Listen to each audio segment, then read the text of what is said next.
Dricus du Plessis expects Sean Strickland to offensively wrestle in their upcoming rematch. This would make the former champion's challenge to Dricus to stand and fight like men, instead of grappling, as he put it, either misleading in a calculated manner or just meaningless. Both of these options are realistic, considering Strickland's personality. But after having faced DDP in a closely contested fight in which the South African's takedowns played a crucial role in securing him the decision and taking the title away from Strickland, Sean and his team have likely prepared to grapple more this time. If he takes initiative and uses grappling effectively, it could be crucial. But the champ is not only aware of this possibility, but even went as far as to say that he in fact thinks Strickland will actively try to wrestle him. Whether we'll see more takedown attempts from Sean and how Dricus will respond, we're going to find out very soon. This is what DDP had to say about all this. I don't see him making this a complete wrestling fight at all. I just know that he's going to come in and strike and, say exactly that, trying to get me to think this is just a stand-up fight. He's going to try and wrestle and change it up to almost catch me off guard. Yeah. But I don't prepare in a way for Sean Strickland. He's not the level that I want to be at. I want to be at the best in the world. I am the best in the world. So I prepare for everything. If this becomes a grappling match only, I will beat him there. If it becomes a boxing match only, I will beat him there like last time. And if it becomes a wrestling match, I will beat him there too. That's how I prepare for fights, to be the best everywhere. And even like I said, if you compare it with Strickland's first fight, I decided there was major improvements, and there will be major improvements to this fight, because I need to do exactly what I did in that first fight, just do it better, do it more polished, and from early on, and I know I can break him down. I think he's one of the toughest guys in the division because he's hard to hit and he can take a punch, and he's willing to take a punch to give a punch. But one man can only take that many shots. Sean Strickland goes off on Khamzat Chimaev during the press conference with du Plessis. Former training partners turned bitter rivals have been making waves on social media, exchanging insults for a couple of weeks.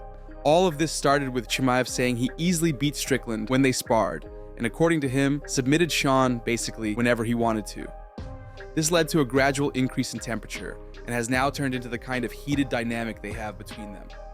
On the presser, Sean dove a bit deeper into Chimaev's ties with the Chechen dictator Ramzan Kadyrov, his inability to enter the US, and the possibility of a fight between the two. Sean's line of attack focused heavily on Khamzat's personal character, and while he acknowledged that the middleweight prospect is a good fighter, Strickland certainly doesn't respect him outside of the octagon, and he offered some interesting analysis here.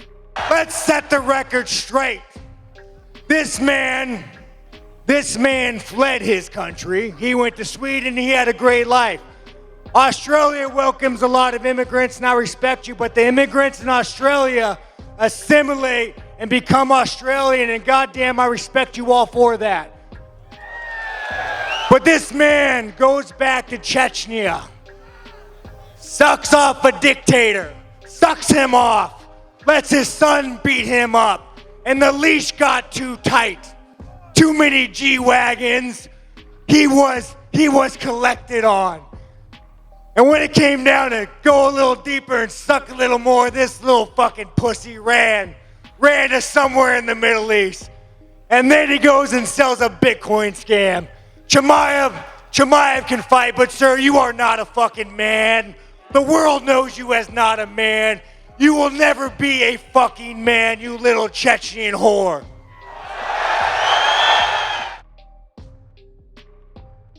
Khamzat Chimaev responds to Sean Strickland's comments made during the recent press conference. It's safe to say he wasn't happy about being called a prostitute who sucked off the dictator and pretty much issued a death threat to Sean.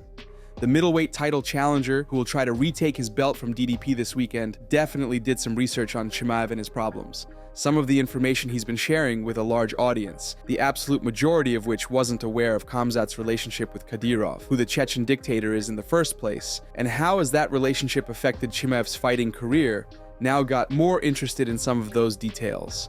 This information being circulated and making some noise isn't the best kind of publicity for Khamzat. Getting called a prostitute on a tight leash of an authoritarian ruler of Russia's puppet state is also something that Chimaev, expectedly, didn't appreciate. In a recent sit-down interview type of vlog with his friend and Russian comedian Nurlan Saburov, Chimaev got asked what he thought of trash talk going too far in UFC. Sabarov mentioned Strickland, and as he put it, some of his harsh comments in Chimaev's address on the press conference, to which Khamzat had a brief but threatening commentary. Here's what he said, quote, "Now soon, somebody's gonna die. I understand that this is a fighting sport. We punch each other in the face and bleed inside of a cage, so talking shit is not crazy, but there has to be some professionalism still. They go too far sometimes, and some stuff can happen." End quote. Henry Cejudo and Kamaru Usman want to see Jones versus Aspinall, with Usman fighting on the undercard. But a fight that interests Usman even more in the heavyweight division is Jones against the former UFC champion and probably still the hardest puncher in MMA. Kamaru says that UFC's partnership with the Saudis, in addition to Francis working with Sheikh Turkey as well, is something that makes the chance of a fight between him and John not as slim as you might think. Dana's position on cross-promotion fights are no secret by this point, as he shut down any talk of potentially organizing events where he puts UFC fighters against ones from another promotion. Given UFC is by far the biggest company in the space, this attitude is pragmatic. There can be exceptions, of course, but the value potential would have to be extremely high, like in the case of McGregor versus Mayweather. Sheikh Turkey's willingness to spend hundreds of millions on making events with big stars of combat sports and putting them on Saudi cards can play a factor here. Here's what Usman and Cejudo said about that possibility. John Jones versus Tom Aspinall. Listen, there's a way. Francis is in the business with the Kingdom of Saudi Arabia. Now UFC is in the business of UFC with Kingdom of Saudi Arabia. There's a way here to make this happen. You feel me? Yeah. So I'm not ruling Francis out just yet, but because that's the fight everybody really wants to see. That's a great point too. Yes, that's the fight everyone really wants to. Exactly, that's the fight everybody really wants to see. But if we don't get that, I'm gonna go with Tom Aspinall versus John Jones for the main event. Who you got, Henry? Yeah, for the main event, man, I'm gonna have to put Kamaru Usman versus Bilal Muhammad. I think that's the fight. That's the fight that we got. That's the fight that we got to see.